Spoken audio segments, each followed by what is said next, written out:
pour faire face à cette situation.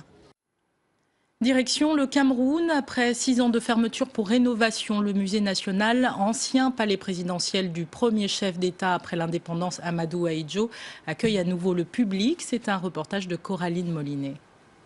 Il fut d'abord la résidence des gouverneurs de l'administration coloniale. À l'indépendance, Amadou Ahidjo en fit le premier palais présidentiel de la République du Cameroun.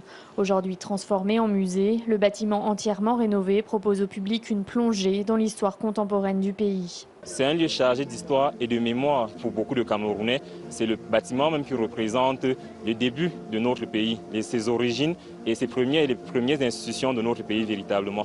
La constitution du Cameroun, des objets rituels sacrés ou encore le saxophone de Manu Dibango, des pièces uniques du patrimoine national mises en scène sur 5000 mètres carrés font revivre la mémoire collective du pays. Je suis camerounais, je ne m'imaginais pas que l'histoire du Cameroun est aussi profonde, aussi variée, aussi c'est tellement enrichissant. L'histoire du Cameroun, longtemps marquée par des zones d'ombre, se révèle progressivement, comme à travers cette collection d'archives photos inédites qui témoignent de l'une des périodes les plus douloureuses du pays. Il y a eu réellement une guerre d'indépendance au Cameroun qui a été occultée. Parce que ceux qui ont accédé au pouvoir après l'indépendance voulaient la passer sous silence. Aujourd'hui, même si certains pans demeurent occultés, on l'admet. Je crois que c'est une bonne chose.